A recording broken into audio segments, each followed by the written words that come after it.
इतने वर्षों बाद उन्हें देखा तो पहचान न पाया। ऊपर से नीचे तक विभू का एकदम बदल गए थे। पहले कोट पैंट पहना करते थे, टाई भी लगाना नहीं भूलते थे, जूते भी चमचमाते हुए होते थे। किंतु अब विभू का कुछ दूसरे ही लगते थे, एकदम बदले बदले। खादी का कुर्ता पाजामा, साधारण सी चप्पलें, सिर के बाल भी छोटे छोटे। लगता था ये विभू का कोई और हैं। सामान भीतर रखवा कर कहीं बाहर जाने लगे। घर के लोगों को जाते जाते यह हिदायत देना भी ना भूले कि विजय का ध्यान रखना। सचमुच मुझे कहीं कोई कष्ट अनुभव नहीं हुआ। मैं आश्चर्य से काका का यह अनोखा संसार देख रहा था। मैंने देखा दो दो ट्रैक्टर चल रहे थे।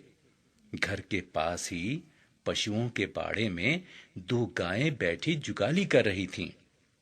सामने हरी भरी सब्जियों की बगीची थी। दूर लहलहाते खेतों के उस पार बहुत बड़ा फलों का बगीचा था। काका का यह नंदन वन मुझे बड़ा लुभावना लगा। सारे लोग अपने अपने काम में जुटे थे। विभूका ने अमेरिका में कृषि विज्ञान की पढ़ाई की थी। उन्होंने धान और गेहूं की ऐसी नई किस्में तैयार की थीं जो कम वर्षा वाले क्षेत्र में आसानी से उग सकती थीं। इन खोजों के लिए सरकार की ओर से उन्हें कई पुरस्कार प्राप्त हुए थे। अक्सर वे यूरोप, अमेरिका की यात्रा पर निकल जाते थे।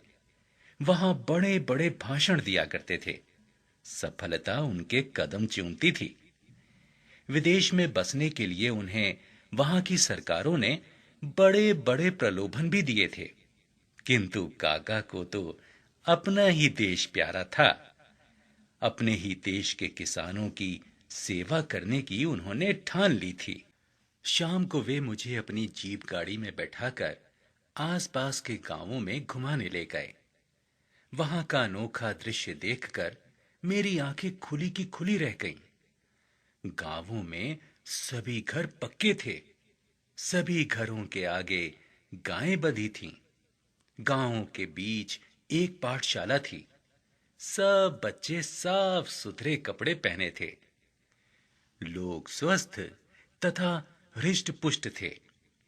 मैंने पूरे भारत का भ्रमण किया है, पर ऐसे गांव मैंने कहीं नहीं देखे। गांव के लोगों ने बताया कि यह क्षेत्र पहले सबसे पिछड़ा हुआ था, पर जब से काका ने यहां अपना फार्म बनाया, तब से सारे इलाके की काया पलट हो गई है।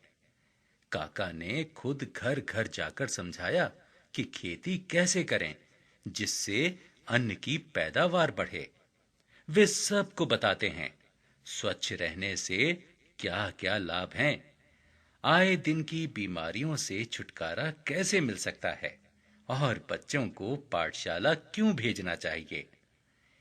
देश विदेश में रहकर काका ने खेती के संबंध में जो भी ज्ञान प्राप्त किया, उसका लाभ उन्होंने घर घर गांव गांव में जाकर पहुंचाया।